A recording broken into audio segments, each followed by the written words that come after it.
Alright everyone, we start off today with good news. We've got a pair of fairly big wins for guns in the last couple of days. First in Illinois, second in New Jersey. Now, keep in mind, these are blue anti-gun states. Illinois is mostly a red state with Chicago attached to it. New Jersey's more actually like fully blue, other than down in the Pine Barrens, of course.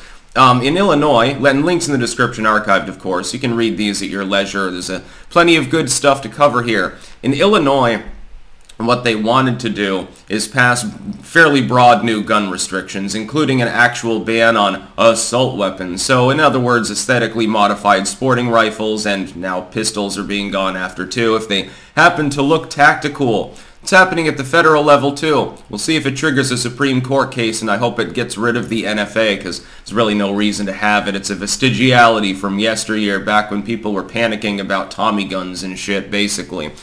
Big win here. A court has decided to issue a restraining order against this new gun control. So it will not be taking effect effectively until it's considered further by a higher court. Until then, basically, the state of Illinois can go fuck itself. In New Jersey, and by the way, the original injunction, which has been extended here, here's the fun part. Originally, the injunction was very limited and only applied to the plaintiffs. Now it's statewide, so yes, if you are in Illinois at this particular time, the gun control law there is not legally actionable.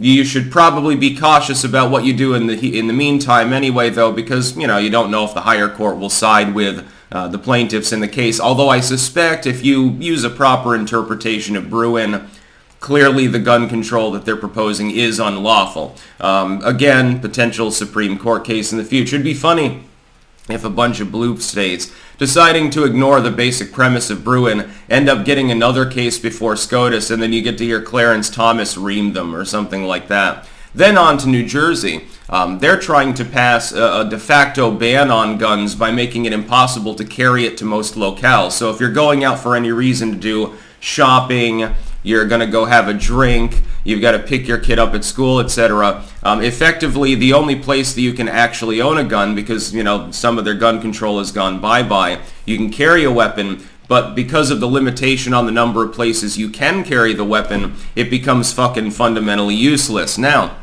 in some of these cases, it's fairly sacrosanct that you can't carry guns. They're like schools.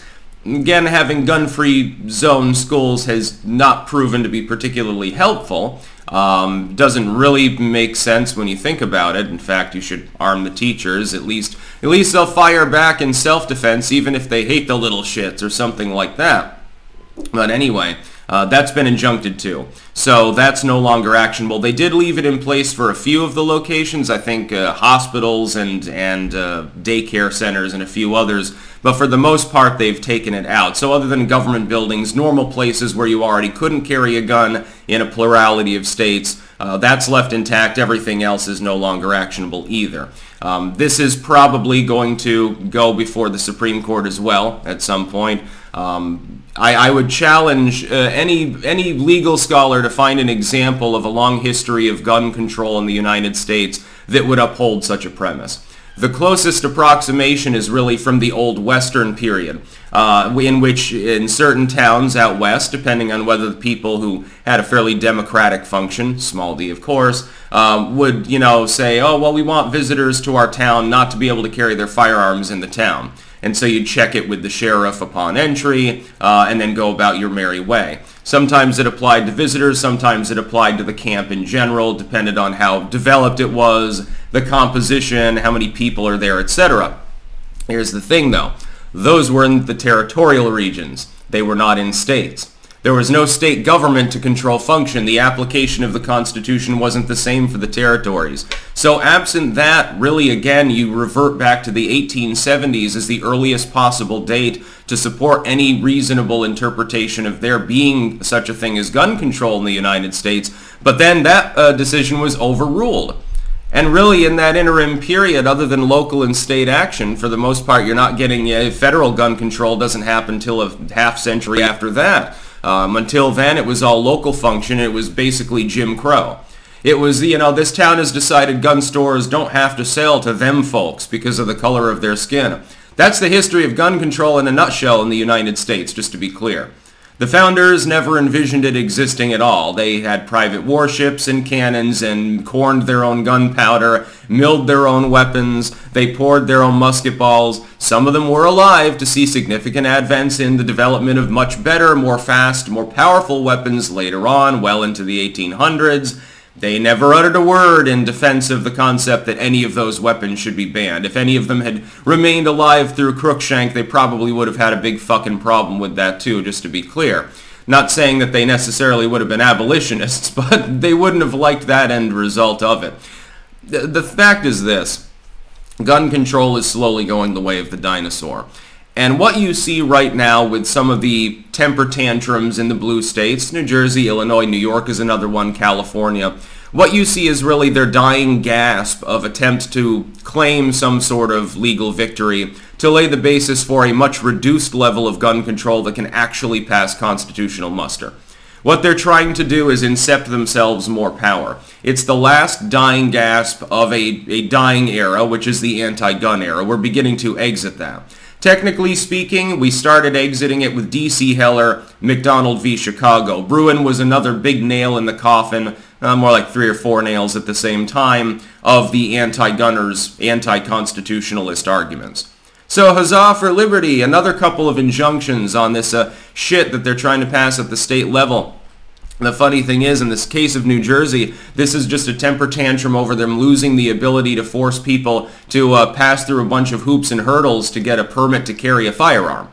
So before it was difficult to get the permit, so you didn't have to worry about many people legally carrying weapons outside of their property or their vehicle. So they're not walking down the sidewalk with their Glock because, you know, legally speaking they can't, and most people try to obey the law because they're not already criminals, so they're trying to avoid becoming one. They don't really want a huge fine or going to prison. Meanwhile, the dude over there with the do-rag and the hoodie on probably is concealed carrying. And by the way, it gets queried by the cops way too little because of anti-discrimination pushes at the state level too, especially in urban areas. No more stop and frisk. I don't support it either, but it did have one usefulness, I suppose, enforcing weapons laws, oddly enough. Since that's gone, they're trying to shift the goalposts a little bit. Oh, well, we can't stop them from having a permit, but we can make that permit apply to a very, very limited set of places so that it's a de facto ban on carrying a weapon. No, says the court, you're not allowed to do that. And by the way, to Pritzker, you can't do your thing either over in Illinois. I find it very, very funny to see these people lose over and over in the wake of Bruen. It's delicious. By the way, you should probably be praising Donald Trump for his incarnation of SCOTUS at the moment, because that is literally the reason that this is happening. None of these legal challenges would be happening if these people didn't think, hey, the court has a 5-4 conservative majority, it's relatively pro-gun, we can get it to take cases, we can get it to, cement pro-gun laws across the country, and to get rid of anti-gun laws, and we can rely upon them to generally do that. They wouldn't be, but you wouldn't bother taking the cases. If one of those justices were absent and were, a liberal like John Roberts or something, you wouldn't bother taking the cases at all. That's about all. Peace out.